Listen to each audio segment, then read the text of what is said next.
안녕하십니까, 이야기 덩크입니다. 오늘은 실패에 대한 이야기를 한번 해보려고 합니다. 실패를 좋아하는 사람은 아무도 없겠죠. 하지만 우리는 원하든 원하지 않든 수많은 실패를 경험하면서 살아가게 되어 있습니다. 하지만 이렇게 때때로 실패가 우리를 힘들게 할 때 좌절하면서 괴로워하기만 해서는 아무런 해결책도 찾을 수 없을 뿐더러 우리의 삶의 질 역시 끝없이 하락하게 되는 것입니다. 우리는 필연적으로요, 실패를 경험할 때 그것을 극복할 수 있는 나 자신의 매뉴얼을 만들어야만 하는 것입니다. 언제까지 좌절만 하고 있기에는 우리의 삶이 너무나 짧죠. 우리가 실패를 경험하는 순간 제일 먼저 나 자신의 자존감이 떨어지겠죠. 난 이거밖에 안 되는 사람인가? 그래, 내가 그럼 그렇지. 내가 뭘 하겠어? 하지만 이런 식의 생각은 전혀 도움이 안 됩니다. 우리는 흔들리는 멘탈을 부여잡고 외쳐야 됩니다. 그래, 인생이 너무 쉬우면 재미없잖아. 인생아, 계속해서 날 두들겨라. 얼마든지 계속 일어나 주마. 이런 말들이 괜히 하는 말장난이 아니라요, 정말로 나 자신에게 힘이 된다는 사실을 꼭 경험하시기를 바랍니다. 이런 말들과 동시에 실패의 원인을 분석하고 앞으로 같은 실수를 반복하지 않겠다는 결심도 매우 중요하겠죠. 그리고 몇 년 후 우리는 똑같은 실수를 할지도 모릅니다. 하지만 그런 실패 속에서 좌절하면서 수많은 시간을 괴로움으로 보내는 것보다 다시 시작하는 것이 훨씬 더 현명한 인생이 아닌가요? 나 자신을 내가 믿어주지 않고 미워한다면 그것보다 불쌍한 사람이 어디 있겠습니까? 내가 아무리 못났다고 할지라도요, 계속해서 나를 다그치고 채찍질하면서 일어나다 보면요, 어느새 그런 실패들로 인하여 엄청나게 강해져 있는 나 자신을 발견할 수 있을 것입니다. 자, 그럼 다음은요, 실패를 통해서 배우는 몇 가지 예를 한번 얘기해 보겠습니다. 첫 번째, 만약에 어떤 남자가 있다고 치죠. 그 남자가 좋아하는 여자를 만났어요. 연애를 했는데 그 여자는 바람기도 많고 성격도 안 좋고 씀씀이도 해프죠. 얼굴 이쁜 거 말고는 장점이 하나도 없어요. 한 1년 정도 연애를 하면서 남는 것은 가슴에 난 상처와 카드빚 1000만원 정도라고 해봅시다. 만약 이런 여자와 헤어진 후 괴로움에 술을 마시고 내 신세를 한탄만 하면서 세월을 보내시겠습니까? 아니죠.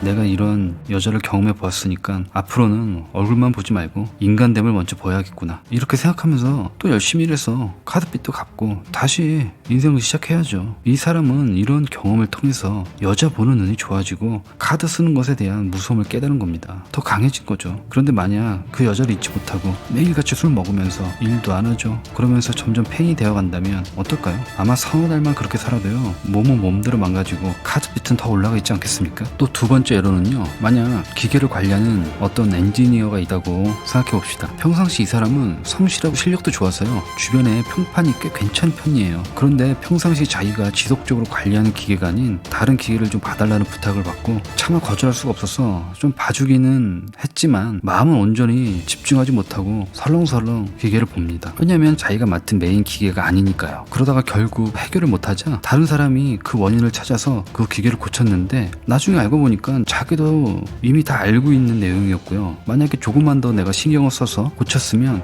본인 자신도 할 수 있는 일이었습니다. 그런데 이제 와서 구차한 변명을 들어놓기에는 너무나도 치사한 사람이 되는 것이죠. 결국 별것도 아닌 일일 수도 있겠지만요, 이런 일을 만약에 해결을 해줬다면 어떤 식으로 보면 자신의 가치를 좀 더 높일 수 있는 기회를 날리고 만 셈이죠. 근데 여기서 구차하게 사실은 나도 그걸 생각했었다는 등 이런 구차한 변명을 하시겠습니까? 아니면 매 순간순간 나에게 주어진 일은 크고 작든 간에 최선을 다해야만 하는구나 하고 깨달으시겠습니까? 이런 경험을 통해서 조금씩 우리는 강해질 수 있는 것입니다. 마지막 세 번째 예로는요, 술자리에서 하는 엄청난 실수들입니다. 술이란 게 적당히 먹고 기분 좋으면 얼마나 좋겠습니까? 하지만 자제를 하지 못하고 술에 취해서 필름이라도 끊기면요, 분명히 크고 작든 간에 실수를 하게 되어 있습니다. 우리가 한번 내뱉은 말은요, 주워 담을 수도 없죠. 술이 취해서 직장 상사한테 하지 말아야 될 말들을 하고, 또는 선배에게 욕을 하는가 하면 후배에게 잊지 못할 상처를 주기도 하죠. 물론 집에서도 마찬가지입니다. 자기 배우자에게도 입에 담지 못할 말을 할 수도 있고요, 또는 자기 자식한테도 돌이킬 수 없는 말실수를 할 수도 있습니다. 회식 자리에서 쓰지 않아도 될 돈을 몇십만 원씩 쓰기도 하고요, 또는 술에 취해서 전철을 타고 종점까지 가기도 하고 택시를 잡다가 길바닥에서 앉아서 몇 시간씩 잠을 자기도 하죠. 정말 술에 취해서 저지를 수 있는 실수들은요, 정말 널리고 깔렸습니다. 우리는 절대 술이 취할 때까지 술을 먹으면 안 돼요. 특히 나이를 먹으면 먹을수록요, 우리는 술을 조심해야 되는 것입니다.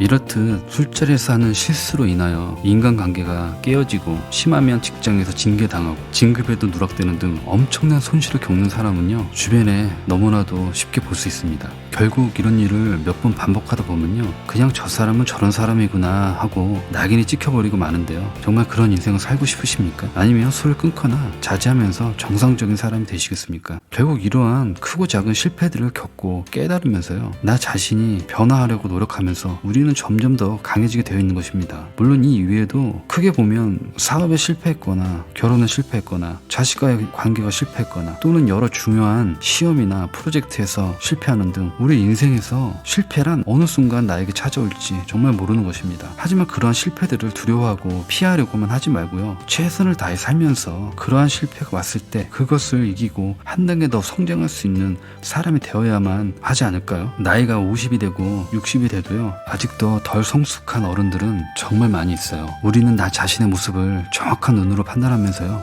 죽을 때까지 자신이 성장하는데 노력을 기울여야만 할 것입니다. 이왕 태어난 삶, 이렇게 노력하는 삶이 좀 더 멋지지 않을까요?